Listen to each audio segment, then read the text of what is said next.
In the colourful lakeside town of Kibuye, where kids played in dusty streets and laughter floated in the air, a young girl named Ayo carried a secret pain. To most people, she looked happy, quiet, always reading, always polite. But inside, her heart felt heavy. At home, things were different. Her cousin Nessa, who lived with them, never missed a chance to hurt her. Nessa was loud, proud, and always got what she wanted. And when no adults were around, she would lean in close to Ayo and whisper the same cruel words. "You're just adopted. You don't really belong here." Those words stuck to Ayo like glue. It didn't matter how kind she was or how hard she tried to fit in. Nessa's voice echoed in her mind every time she walked into a room, every time she looked into a mirror. She began to wonder if everyone else saw her that way too, like a stranger in her own family. Ayo never fought back. She didn't know how. Her voice always got stuck in her throat, so she just cried when no one was watching, wiping her tears on her pillow at night, asking herself one question over and over again: why wasn't I enough? While Nessa wore the family name like a crown, Ayo wore it like a question mark. The label, adopted, wasn't just a fact, it became a wall between her and the people she loved, a wall that told her she didn't quite belong. And even though she stayed quiet, deep down, something in her was starting to crack. At school, things got even worse for Ayo. What started as Nessa's cruel words at home slowly spread through the hallways like wildfire. Nessa didn't stop with her insults. She made sure everyone else heard them too. "That girl, her mother left her," she would say loud enough for others to catch. And like most gossip in school, it didn't take long before the story changed, grew bigger, and took on a life of its own. Some kids looked at Ayo with pity, others with judgment. A few even laughed behind her back, whispering when she walked by. She could feel their eyes following her in the lunchroom, in class, even during recess. The worst part? Some teachers seemed to believe it too. They spoke to her differently, softer, like they were sorry for her. But none of them asked her the truth. No one gave her a chance to explain. Ayo didn't fight back. She didn't have the words. Instead, she hid in the library, in the quiet corners of classrooms, in her books. Reading became her shield. Stories gave her a place to escape, a world where no one asked where she came from or why her mother wasn't around. She told herself to stay calm, stay focused, and just wait for it all to pass. But deep inside, the pain was growing, silent and sharp. Then one evening, everything changed. She was walking down the hallway at home when she passed a half-open door. It was her aunt's room. Inside, her aunt and another family member were talking in hushed voices. Something in their tone made Ayo pause. She leaned closer. What she heard made her heart stop. "She doesn't even know the truth about Nessa," one of them said. Ayo froze. Her mind raced. The truth? About Nessa? She had spent years carrying the weight of being the adopted one, the outsider. But now something didn't make sense. For the first time, the story she had been told might not be the real one. And just like that, the whisper that had haunted her became the whisper that could change everything. Days after hearing that strange conversation through the door, Ayo couldn't stop thinking about it. The words kept playing in her mind like a broken song. She doesn't even know the truth about Nessa. What truth? What had they meant? Her heart was full of questions, and she knew she had to find answers. One afternoon, while helping clean out her late aunt's old bedroom, Ayo found a dusty wooden box hidden at the back of the closet. It looked like it hadn't been touched in years. Something about it felt important. Her hands trembled a little as she opened it. Inside were old letters, folded neatly and tied with a faded ribbon. There were also photographs, some black and white, others full of colour, but all from years ago. She flipped through them slowly, her eyes scanning each face. Most of the people were strangers, but then, one photo made her freeze. It was a picture of a baby with a tiny mark on her shoulder. Ayo leaned in closer. That birthmark, she had seen it before. It was Nessa's, but the woman holding the baby wasn't the aunt who raised them. It was someone else, a woman Ayo didn't recognize at all. Her heart began to race. Could it be? Was this woman Nessa's real mother? Ayo dug deeper into the box. She found more letters, some with unfamiliar handwriting, some signed with names she had never heard. One letter was dated just weeks after Nessa was born. It talked about giving a child up, about doing what was best for her future. The words were full of sadness. Ayo's hands shook as she read it again and again. The pieces were coming together, but it felt too big, too wild to believe. Everything she had ever been told, about herself, about her place in the family, suddenly felt like a lie. And the one person who had bullied her the most, the one who made her feel unwanted, might have been hiding the biggest secret of all. Ayo sat on the floor, the photo in her lap, tears in her eyes. For the first time, she wasn't crying because of Nessa's cruelty. She was crying because the truth was starting to break through the walls. And it was nothing like what she expected. Ayo knew she couldn't let it go. That photo, those letters, they had opened a door she couldn't close anymore. She needed to know the full truth, but she also knew this wasn't something she could figure out alone. So she turned to someone she trusted, her neighbor Kwame. Kwame was in his final year of law school. He had always been kind to Ayo, often helping her with homework or chatting with her about books. When she told him what she found, his eyes widened, but he didn't laugh or call her crazy. He simply said, "Let's find out the truth, together." They started small. Kwame showed her how to check hospital records, birth certificates, and old family entries from the local church. It wasn't easy. Some files were missing, others were locked away. But Kwame knew how to ask the right questions, where to look, and who to talk to without raising too much suspicion. Day by day, the puzzle started to come together. They found a birth record with Nessa's name, but the mother's name wasn't who Ayo had grown up believing it was. It was someone completely different. They found hospital forms with signatures that didn't match. And then, they found a church baptism entry that listed Nessa's godparent, but not a single family member from their household was named. It was like she had come from a different world entirely. Every document told a story, and none of it matched Nessa's version. The more they uncovered, the more Ayo felt the weight of the past shifting. All those years of Nessa saying, "You're not one of us," now felt like a cruel joke, because maybe, just maybe, Nessa was the one who didn't belong in the way she had claimed. Ayo didn't feel angry, not yet. What she felt was power. For the first time, she was no longer helpless or silent. She was following a trail, step by step, and each clue brought her closer to the truth that had been buried for years.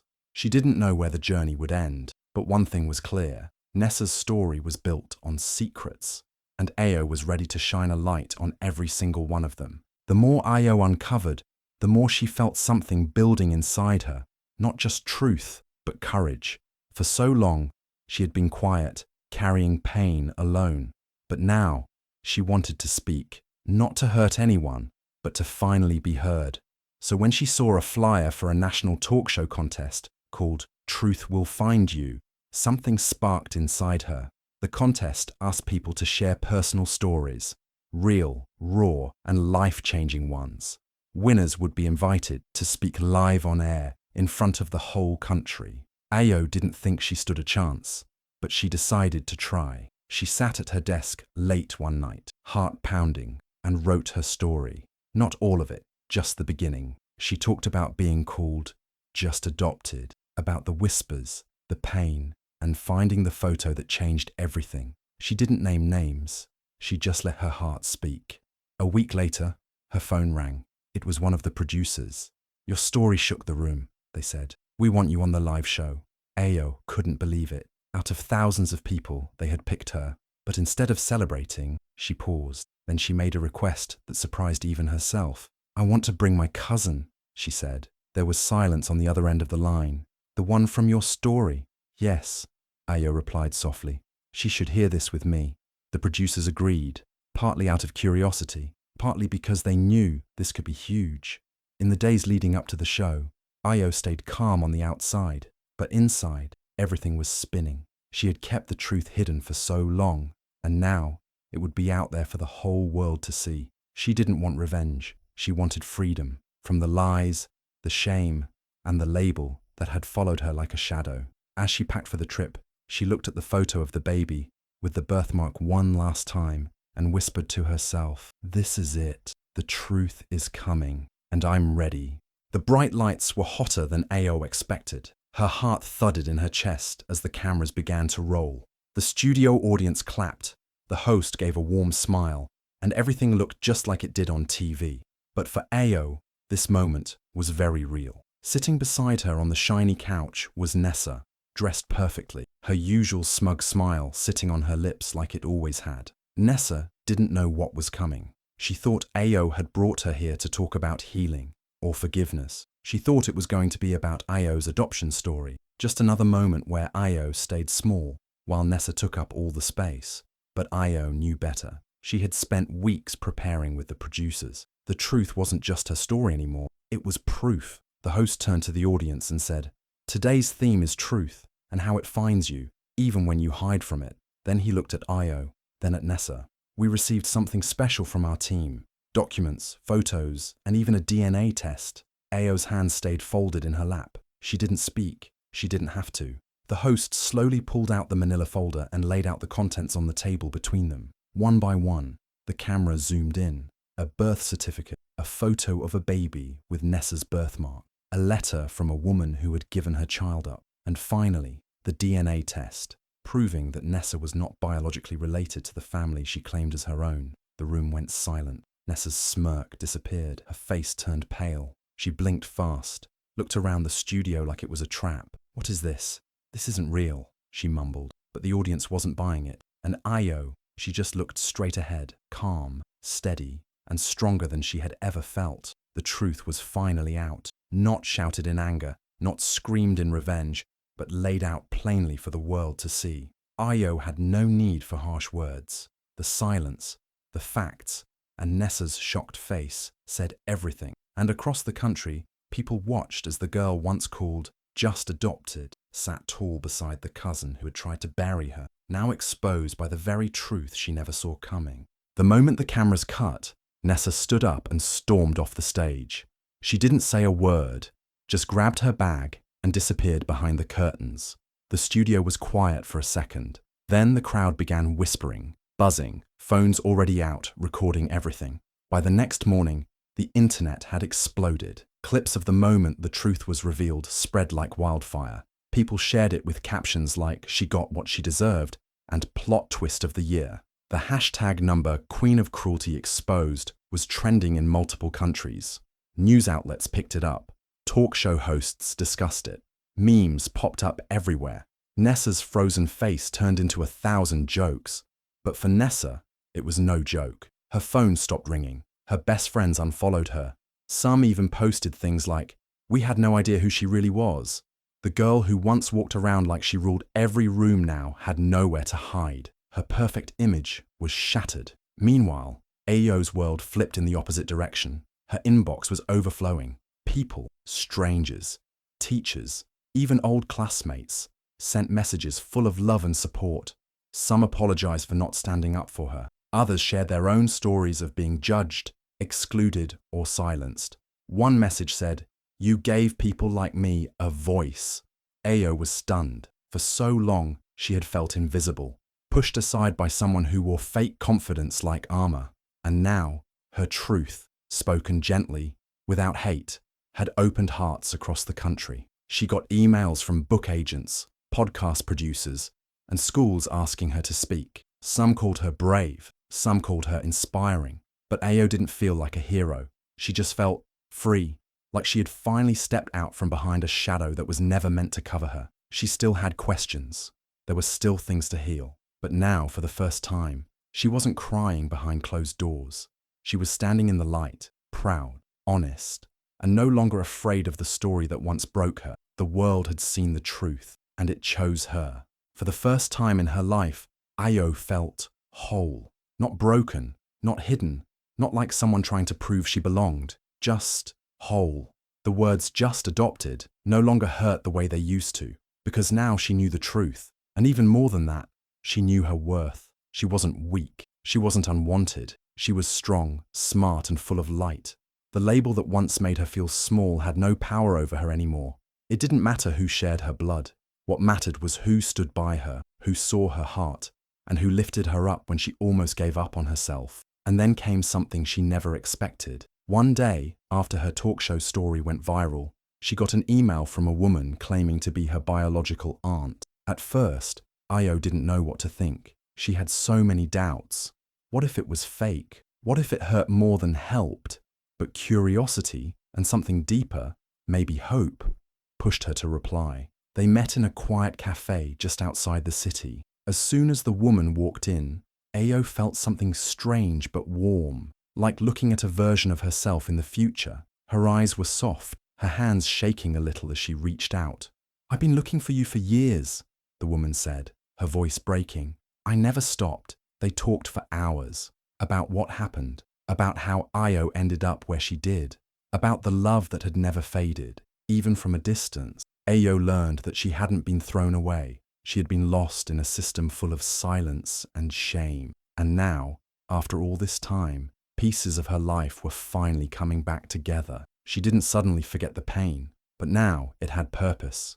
It had brought her here, to truth, to healing, to a new kind of family, not one built on blood alone, but on honesty, love, and choice. Ayo left that cafe knowing who she was, not because someone told her, but because she claimed it for herself. She was not broken. She was not just anything. She was Ayo, whole, enough, and finally free. Ayo knew her story wasn't just her own. After everything she'd been through, the labels, the lies, the silence, she realized there were so many others like her.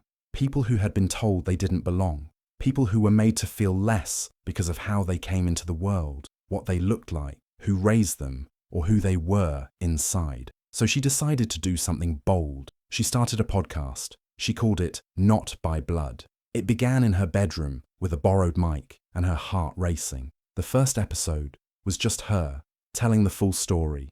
No cameras, no pressure, just her voice. She spoke about growing up in the shadow of someone who tried to crush her spirit, about the night she heard the truth through a door, about the moment on live TV that changed everything, and about how she finally stopped being ashamed of who she was. That first episode reached a few hundred people, then a few thousand. Soon, Not by Blood was blowing up. Every week, Ayo invited someone new, people from all walks of life. A girl raised by her grandmother who never felt accepted. A boy who was adopted into a family that never said, "I love you." A woman who spent years hiding her identity just to feel safe. These weren't celebrities. They were real people with real pain, and they finally had a place to speak. Ayo didn't just host the show. She listened, she cried, she laughed, and she reminded every guest that their voice mattered. Listeners around the world wrote in, saying the podcast made them feel seen for the first time. Some even said it saved their lives. The pain Ayo once carried like a secret had become her greatest power, and her voice, once silenced by shame, was now helping others rise. She didn't have to shout to be heard. She just had to speak, and the world was finally listening. Not by Blood wasn't just a podcast. It was a movement, and it all started with one girl who chose to tell the truth. Today, Ayo walks into rooms where people stand and clap before she even speaks. She's no longer the quiet girl who sat in the shadows, afraid of being called just adopted. Now she's a best-selling author, a motivational speaker, and a powerful voice across cities like Lagos, Nairobi, and Accra. Her story, the one that once made her cry in silence, has become her crown. When she steps on stage, there's nothing flashy about her. She doesn't wear gold or diamonds, but around her neck is a small, simple necklace with one word engraved on it: enough. That word carries everything. Every insult she endured, every lie told about her, every night she cried herself to sleep thinking she wasn't worthy. Now, she wears it like armor. She talks to rooms full of people who once felt like she did, small, overlooked, unwanted, and every time she reminds them that pain does not make them weak. It makes them real. It makes them strong. She tells them that family is not just blood, that truth will always find its way, that being different is not a flaw, it's power. Ayo never wanted revenge. What she wanted was peace. What she found was purpose. When Nessa tried to break her, she never expected that Ayo would rise higher than anyone imagined. But that's what happens when you try to silence someone who was born to speak. Ayo didn't just survive. She built a legacy, one truth, one voice, and one story at a time. And now, wherever she goes, people don't see her as the girl who was left behind. They see her for what she truly is. A queen made by truth, not blood.